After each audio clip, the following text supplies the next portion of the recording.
Hello दोस्तों, UP education point के online classes में आपका खैर मकदम है। आज हम लोग पढ़ेंगे लाइट के बारे में। लाइट क्या है?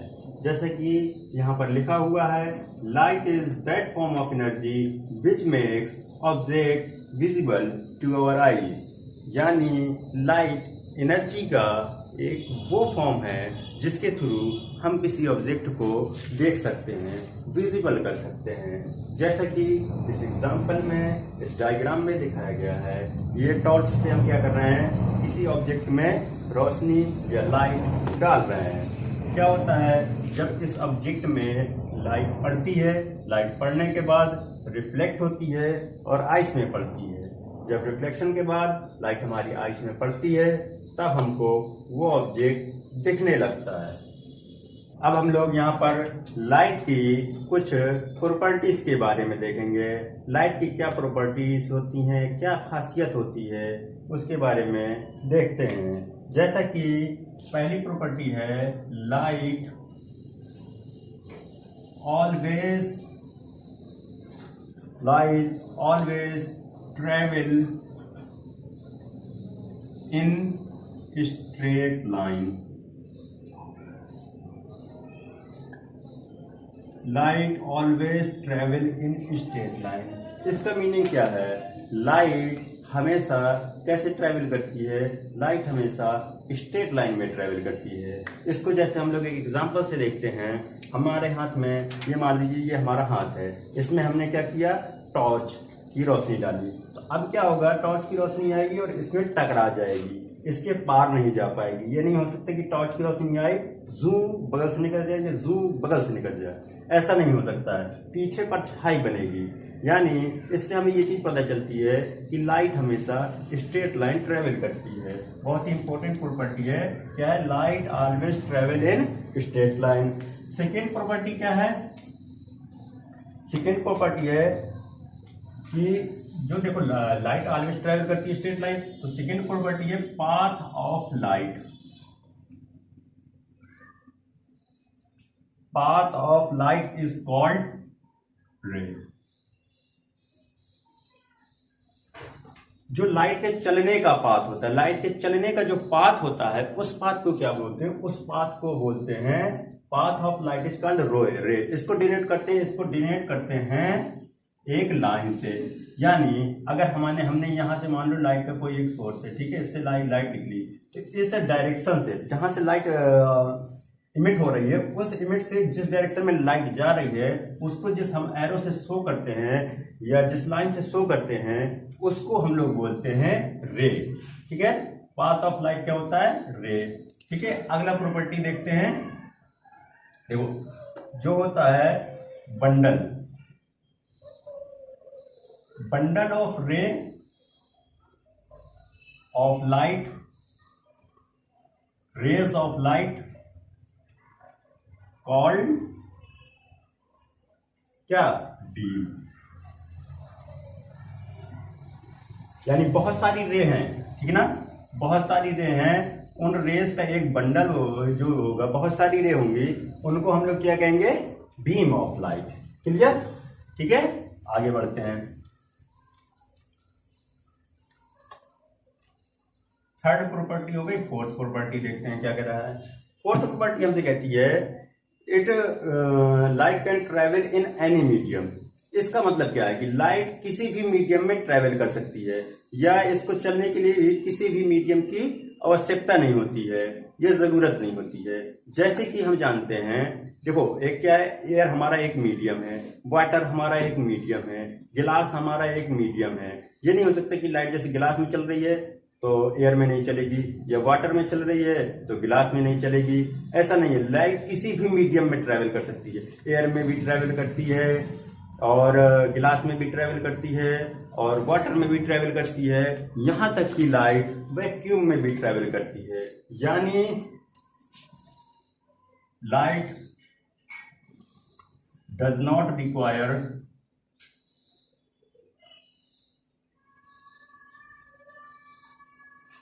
any medium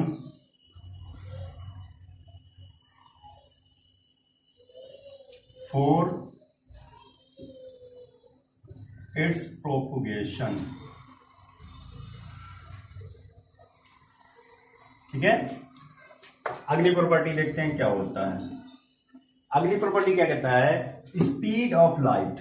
देखो स्पीड ऑफ लाइट होती है जैसे मीडियम टू मीडियम वेरी करती रहती है, यानी वाटर में लाइट की स्पीड कुछ और होगी, उसके बाद आप देखेंगे एयर में कुछ और होगी, गिलास में कुछ और होगी, या ऑयल में कुछ और होगी। मीडियम टू मीडियम क्या करता है, इसकी स्पीड वेरी करती है। तो स्पीड ऑफ लाइट जो मैक्सिमम होती है, speed of light maximum in vacuum, maximum in vacuum, vacuum में स्पीड ऑफ लाइट मैक्सिमम होती है। ठीक है ना, इसकी वैल्यू क्या होती है, इट्स वैल्यू इज 3 × 10⁸ मीटर पर सेकेंड। आप इसको याद रखेंगे कितना होती है, 3 × 10⁸ मीटर पर सेकेंड। अब देखो अगली प्रॉपर्टी हमारे पास क्या है, लाइट क्या होगा। अब हम देखेंगे कि लाइट अगर किसी सरफेस में या किसी बाउंड्री में फॉल होती है तो क्या क्या फिनोमेना हो सकते हैं, क्या क्या हो सकता है, हम इन सब चीजों के बारे में देखेंगे। ठीक, when light falls on the surface, when light falls on the surface following में हैपन, फॉलोइंग में हैपन। देखते हैं क्या क्या होता है। देखो फर्स्ट क्या है, अगर लाइट किसी सरफेस पे टकराएगी तो या तो होगा रिफ्लेक्शन, या तो होगा रिफ्रैक्शन, या तो होगा एब्जॉर्प्शन। अब इनको थोड़ा सा समझते हैं। रिफ्लेक्शन क्या होता है, मान लो ये हमारा क्या है, कोई बाउंड्री है, इस बाउंड्री पे कोई लाइट रे आई और यहां पे बाउंड्री पे टकराने के बाद वापस उसी मीडियम में आ जाए तो हम इसको क्या बोलते हैं, रिफ्लेक्शन। ठीक है, और अगर लाइट इस बाउंड्री पे पड़े, इस बाउंड्री को क्रॉस करके दूसरे मीडियम में चली जाए और कुछ बेंड हो जाए तो हम उसको बोलते हैं रिफ्रैक्शन। ठीक है, अगर लाइट रे इसी बाउंड्री पे आए और यहीं पर एब्जॉर्ब हो जाए तो उसको बोलते हैं एब्जॉर्प्शन। ठीक, ये लाइट की कुछ बेसिक प्रॉपर्टीज थी, इनको आप थोड़ा सा माइंड में रखिएगा। अब हम आते हैं अपने चैप्टर के मेन टॉपिक की तरफ, जिसको कहते हैं रिफ्लेक्शन ऑफ लाइट। हम लोग रिफ्लेक्शन ऑफ लाइट और उसके लॉस के बारे में देखेंगे। रिफ्लेक्शन ऑफ लाइट क्या होता है, अब हम इसके बारे में थोड़ा सा जानेंगे, देखेंगे। देखो रिफ्लेक्शन ऑफ लाइट में क्या होता है, व्हेन रे ऑफ लाइट, मान लो ये क्या है, कोई एक टॉर्च है, ये हमारा कोई एक टॉर्च है, इससे क्या निकल रहा है, ये रे निकल रही है। ठीक, ये टॉर्च है। अब कोई एक रे को हम पकड़ेंगे और इसी की स्टडी करेंगे। मान लो ये रे आके इस पे ऐसे फॉल हो गई, क्लियर। अब ये रे ऐसे फॉल हो गई, ठीक है ना, ये इसका डायरेक्शन होगा, ये रे क्या, ये रे जहां पे फॉल होगी, ठीक है ना, ये फॉल होने के बाद क्या होगी, ये क्या है, बाउंड्री। देखो ये बाउंड्री है हमारी, इस बाउंड्री को क्या है, एक साइड से पॉलिश है और दूसरी साइड से रिफ्लेक्ट है, यानी शाइनी है। तो ये क्या करेगी, इस रे को रिफ्लेक्ट कर देगी, यानी ये रे इस बाउंड्री में टकराने के बाद वापस ऐसे आ जाएगी। ठीक, क्लियर। देखो अब क्या है, ये जो रे होती है, ये जो रे बाउंड्री पे इंसिडेंट हो रही है, यानी किसी सोर्स से बाउंड्री पे इंसिडेंट हो रही है, उसको बोलते हैं इंसिडेंट रे। क्या बोलते हैं, इंसिडेंट रे। ठीक, क्लियर। और ये जो रे आफ्टर रिफ्लेक्टिंग वापस जाती है, उसको बोलते हैं रिफ्लेक्टेड रे। क्या बोलते हैं, रिफ्लेक्टेड रे। क्लियर। अब देखो ये जो पॉइंट ऑफ कांटेक्ट है, जहां पर इंसिडेंट रे बाउंड्री पर पड़ रही है, वहां से हम इसमें एक नॉर्मल ड्रॉ करते हैं। क्या ड्रॉ करते हैं, नॉर्मल। इसको क्या बोलते हैं, नॉर्मल। नॉर्मल क्या होता है, नॉर्मल होता है परपेंडिकुलर। और ये किसके परपेंडिकुलर होगा, नॉर्मल परपेंडिकुलर होगा, ये जो बाउंड्री है हमारी, इस बाउंड्री के ऐसे परपेंडिकुलर है, ये मान लो ये क्या है बाउंड्री, और ये बाउंड्री के क्या है परपेंडिकुलर है, उसको क्या है वो नॉर्मल है। ठीक, ये इंसिडेंट रे है, ये रिफ्लेक्टेड रे। अब इस पे हमने एक नॉर्मल ड्रा कर दिया। अब क्या करेंगे हम नॉर्मल से, ये जो हमने नॉर्मल ड्रा किया, इसी नॉर्मल से एक एंगल देखेंगे। ठीक है ना, जो नॉर्मल और इंसिडेंट रे के बीच में एंगल होता है उस एंगल को क्या बोलते हैं, एंगल ऑफ इंसिडेंस। क्या बोलते हैं, एंगल ऑफ इंसिडेंस। ठीक, इसको डिनोट किससे करते हैं, आई से। ठीक, अब ये जो नॉर्मल और रिफ्लेक्टेड रे के बीच में एंगल बनता है उसको बोलते हैं, क्या बोलते हैं, angle of reflection. Angle of reflection. ठीक, और इसको डिनोट किससे करते हैं, आर से। किससे डिनोट करते हैं, आर से। क्लियर, इसको आई से डिनोट करते हैं, इससे आर से करते हैं। अब ये जो पॉइंट है जहां पर इंसिडेंट रे बाउंड्री पर फॉल हो रही है उस पॉइंट को कहते हैं पॉइंट ऑफ इंसिडेंस। क्या बोलते हैं, पॉइंट ऑफ इंसिडेंस। जहां पर इंसिडेंस रे बाउंड्री पर फॉल हो रही है उस पॉइंट को क्या बोलते हैं, पॉइंट ऑफ इंसिडेंस। क्लियर। अब देखो इसके थ्रू क्या है, हम लॉ ऑफ रिफ्लेक्शन पढ़ेंगे। लॉ ऑफ रिफ्लेक्शन दो होते हैं, दो लॉ होते हैं जो ऑलवेज एप्लीकेबल होंगे। क्या होंगे, अब हम लॉज के बारे में देखेंगे। Laws of reflection, law of reflection always applicable,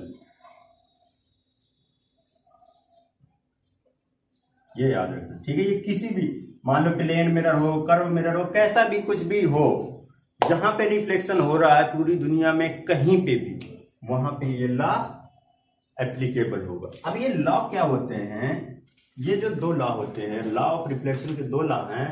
पहला लॉ हमसे क्या कहता है, जो एंगल ऑफ इंसिडेंस, यानी एंगल ऑफ इंसिडेंस, ठीक, इक्वल क्या होता है, एंगल ऑफ रिफ्लेक्शन पे।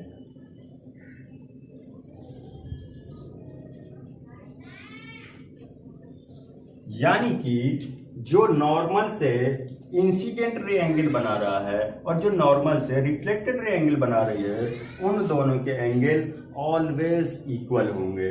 ये रिफ्लेक्शन का लॉ है। किसी भी केस में ये दो एंगल नॉर्मल से हमेशा इक्वल होते हैं। अब देखो सेकेंड वाला लॉ क्या है, सेकेंड लॉ हमसे कहता है इंसिडेंट रे, यानी जो रे इंसिडेंट हो रही है, इंसिडेंट रे, ठीक, और रिफ्लेक्टेड रे। कौन सी रे, reflected ray. Incident ray, reflected ray and normal, and normal at the point of incidence, at the point of incidence lie on same plane।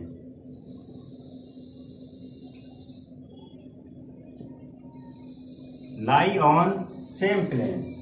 अब ये सेम प्लेन क्या है, सेम प्लेन का मतलब होता है, ये देखो जैसा कि ये हमारा बोर्ड है, बोर्ड एक प्लेन है, और एक प्लेन कैसे होगा, ऐसे बाहर की तरफ, ये वाला प्लेन बाहर, एक प्लेन ऐसा और एक प्लेन ऐसा बाहर की तरफ, यानी एक प्लेन वर्टिकल होगा और दूसरा प्लेन हॉरिजॉन्टल होगा। जैसा कि हमारा बोर्ड है, बोर्ड कौन सा प्लेन है, वर्टिकल प्लेन है, और बाउंड्री कैसा है, हॉरिजॉन्टल प्लेन है।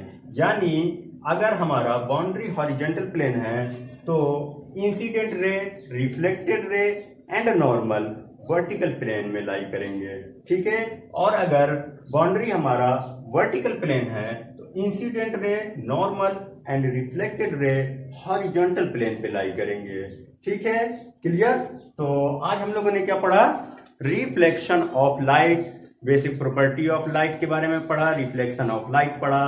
अब हम आगे क्या पढ़ेंगे, हम अपने अपने लेक्चर आगे वाले लेक्चर में, नेक्स्ट लेक्चर में देखेंगे image formation by plane mirror, curve mirror, ये सब चीज़ों के बारे में, स्फेरिकल मिरर, उन सब की इमेज फॉर्मेशन, ये सब देखेंगे। तो अगर इसमें आपको कुछ डाउट है तो नीचे आप कमेंट में लिखिए, कोई भी आपकी क्वेरी है आप कमेंट में लिख सकते हैं और हमसे पूछ सकते हैं। Thank you.